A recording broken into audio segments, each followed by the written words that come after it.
بینندگان محترم، امیدوارم حال دلتون عالی باشه و مثل همیشه با انرژی مثبت همراه ما باشید. ازتون میخوام این ویدیو رو تا انتها ببینید، چون نکاتی امروز میخواهم مطرح کنم که مهمه، هم پشت پرده خیلی از اتفاقات اخیر کانال کهریگ را روشن میکند.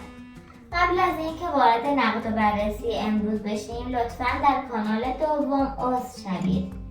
دلیلش هم کاملا مشخص است. اگر روزی کانال فعلی دچار مشکل شد یا یوتیوب دوباره روی درآمدش حساسیت نشان داد، ما بتوانیم بدون وقفه فعالیتمون رو در کانال دوم ادامه دهیم. فعلا هم در کانال دوم زندگی روزمره و پشت صحنه‌ها و اتفاقات ساده و واقعی روزانه را با شما به اشتراک میذاریم. پس لطفاً در کانال دوم عضو شوید و حمایت کنید. در این قسمت امیر وانمود میکند که ثریا حضور ندارد، اما واقعیت چیز دیگری است. ثریا در اتاق بغلی مخفی شده است و تمام اتفاقات را از پشت صحنه دنبال میکند. اگر با دقت نگاه کنید، ایاز هنگام آوردن چای 4 لیوان چای آورده است، در حالی که جلوی دوربین فقط 3 نفر حضور دارند و یکی از آنها هم خود اپراتور است. این اشتباه کوچک یکی از واضح‌ترین نشانه هاست که نفر 4 هم در خانه بوده و آن فرد کسی نیست جز ثریا. ایاز وقتی متوجه شد در اتاق باز و بسته می شود، با استرس گفت باد کولر در را تکان می دهد. این جمله دقیقاً برای این بود که حضور ثریا را پنهان کند، اما رفتارهایش کاملا نشان میداد که چیزی را مخفی می کند. حتی لبخندهای کنترل شده ایاز، نگاههایش به سمت اتاق و اضطرابی که در حرکاتش دیده میشد، همه نشان میداد که ثریا در اتاق حضور داشته است. صبح همان روز ثریا زودتر از همه بیدار شده بود. خمیر درست کرده بود و نان پخته بود. بعد از پختن نان هم لباسهایش را عوض کرده بود. این یعنی ثریا کاملا در خانه بوده و فقط برای سناریوی ویدیو حضورش را پنهان کردند. اگر کمی به محیط خانه ها دقت کنید، متوجه می‌شوید که خانه این بازیگران در سردشت و دهنو قرار دارد. این منطقه محل زندگی چندین کانال دیگر هم هست، از جمله کانال پرل و چند کانال مشابه. نکته مهم اینجاست که بیشتر این افراد با هم فامیل هستند و همین موضوع باعث می شود بتوانند سناریوهای مشترک، نقش‌های ساختگی و داستان‌های هماهنگ شده تولید کنند. این نزدیکی خانه‌ها و ارتباط خانوادگی باعث شده که رفت آمدها، ضبط‌های مشترک و هماهنگی‌های بیشتر پشت پرده خیلی ها راحت‌تر انجام شود. به همین دلیل است که بسیاری از اتفاقات و نقش‌ها از قبل برنامه‌ریزی شده و کاملا ساختگی هستند. اگر رفتار امیر را در این قسمت بررسی کنید، کاملا مشخص است که قصد دارد نبود ثریا را طبیعی جلوه دهد، اما نشانه‌ها یکی پس از دیگری لو می‌روند و مخاطب هم باید خودش این ویدیوها را کامل نگاه کند و متوجه برخی صحنه‌های دروغ هم خواهد شد که من آنها را برایتان نقد و بررسی خواهم کرد. پس با دقت تماشا کنید. و ایاز با استرس در را می‌بندد.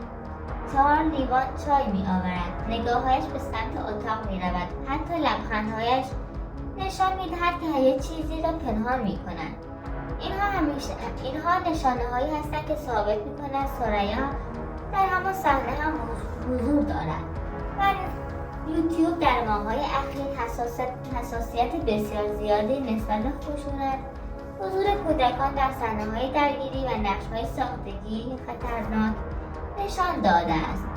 کانال کهریگ هم چندین بار به همین دلیل موارد به همین دلیل درآمدش غیرفعال شده بود و مجبور شد کانال جدیدی بسازد که در ویدیوهای قبلی هم در موردش صحبت کردم و به همین دلیل این بار هم تلاش می‌کند نقش‌ها را کمی آرام‌تر نشان دهد یا حضور برخی افراد را پنهان کنند تا دوباره دچار مشکل نشوند.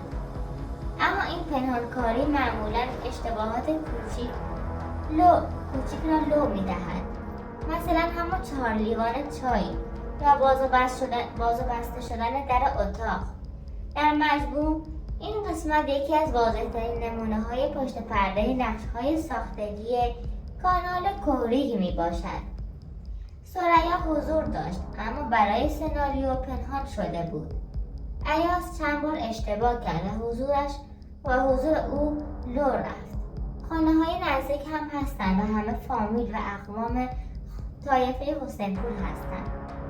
سناریوهایی از قبل طراحی می شود و بسیاری از اتفاقات واقعی نیستند. امیر به سراغ فاطمه می رود و با او صحبت می کند تا برگردد. این گفتگو در ظاهر ساده است اما پشت پرده مهمی دارد. در همین لحظه آنها به سگ‌ها نان می دهند. جلوی دوربین فقط نان ساده دیده می شود. اما واقعیت این است که در پشت صحنه به سگ‌ها گوشت و استخوان داده می شود.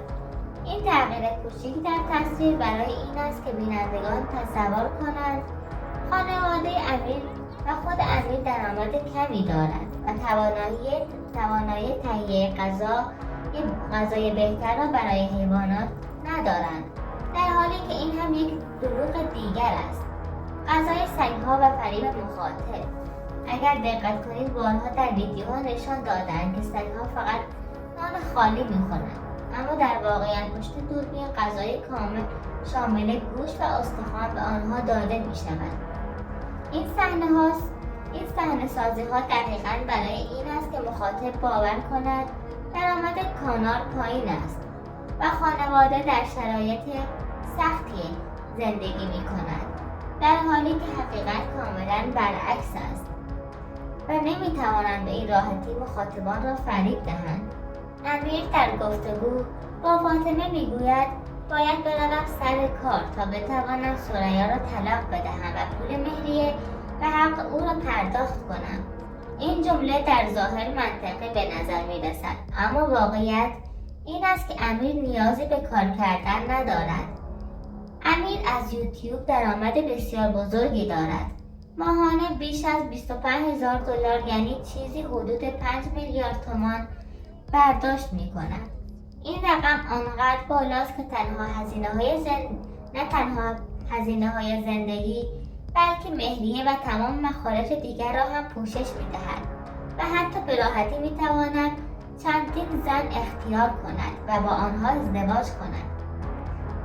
پس چرا امیر چنین حرفی می زند؟ برای فریب دادن مخاطب و ایجاد داستان نمایشی. این اولین بار نیست که امیر و خانواده‌اش چنین دروغ‌هایی را مطرح می‌کنند. بارها دیده‌ایم که نقش‌های ساختگی، دعواهای نمایشی و داستان‌های غیرواقعی را جلوی دوربین اجرا کردند تا مخاطب جذب شود و بیشتر کنجکاو شود. اما بسیاری از بینندگان باهوش هستند و می‌دانند که بازدیدهای یوتیوب درآمد بسیار خوبی برای امیر و خانواده‌اش به همراه دارد. بنابراین این ادعاها که ما درآمد نداریم یا باید کارگری کنیم چیزی جز سناریو و دروغ ساختگی نیست. دوستان عزیز، دانستن حقیقت همیشه مهم است.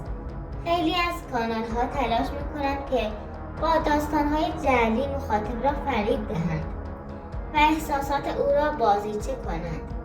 وظیفه ما این است که این پشت پرده ها را روشن کنیم تا شما بدانید چه چیزی واقعی است و چه چیزی فقط نقش و نمایش است. من سعی می‌کنم ویدیوها و محتواهای کانال‌های دیگر را برایتان بازگو کنم و ترجمه درستی ارائه دهم. برخی مواقع ممکن است خود یوتیوب ترجمه اشتباهی را ارائه دهد و ما سعی می‌کنیم که آن ترجمه ها را دقیق بررسی کنیم و اگر سوالی هم داشتید حتما بپرسید، من سعی میکنم جوابتان را بدهم. و واقعیت را همانطور که هست نشان دهم. واقعیت این است که کشور قانون دارد و چنین اتفاقاتی در واقعیت رخ نمیدهد. این صحنه‌ها فقط نقش هستند. طراحی شدند برای جلب توجه، تحریک احساسات و بالا بردن بازدیدشان. اگر این صحنه‌ها واقعی بودند، چرا بازیگرانی مثل ثریا اجازه می‌دهند اپراتور به راحتی از آنها فیلمبرداری کند یا جلوی دوربین توسط مردی شکنجه شوند؟ مگر این کشور قانون ندارد؟ خیلی از افرادی که در بخش کامنت ها علیه من می نویسند در واقع همون اعضا و طرفداران کانال‌های جعلی هستند. آنها به زبان‌های مختلف من را دروغگو خطاب می کنند و تلاش می کنند با کامنت‌های منفی ذهن مخاطب را منحرف کنند. اما حقیقت همیشه راه خودش را پیدا می کند و کم کم آشکار می شود. این افراد می‌خواهند از کانال‌های جعلی حمایت کنند، اما با گذشت زمان حقیقت آشکار می‌شود. کانال‌های جعلی عمداً طوری نقش را جلوه می‌دهند که انگار زنان در جامعه بی‌دفاع هستند و هیچ قانونی وجود ندارد. اما این فقط یک نمایش است و نباید فریب آن را بخورید. هدف اصلی کانال‌ها جلب بازدید و درآمد دلاری از یوتیوب است. آنها با ساختن داستان‌های دروغین، دعواهای نمایشی و صحنه‌های احساسی مخاطب را درگیر می‌کنند. اما پشت پرده همه چیز حساب شده است. هیچ کدام از این صحنه‌ها واقعی نیستند. همه چیز برای بالا بردن بازدید و درآمد طراحی شده‌اند. و من تلاش میکنم محتوای این کانال را به درستی برایتان نقد و بررسی کنم تا شما بدانید چه چیزی واقعیت و چه چیزی فقط نقش و نمایش است. دانستن حقیقت باعث می شود دیگر فریب این سناریوهای ساختگی را نخورید و آگاهانه تصمیم بگیرید. حمایت شما از این نقدها باعث می شود واقعیت بیشتر دیده شود و کانال‌های جدید کمتر بتوانند مخاطب را فریب دهند. از اینکه تا انتهای این ویدیو همراه ما بودید سپاسگزارم و از شما میخواهم که همچنان ما را حمایت کنید. حقیقت برای شما ارزشمند است و همین باعث می شود ما انگیزه بیشتری برای ادامه این کار داشته باشیم. مواظب خودتون باشید و روزتون پر از آرامش باشد و تا ویدیوی بعدی خدا نگهدار.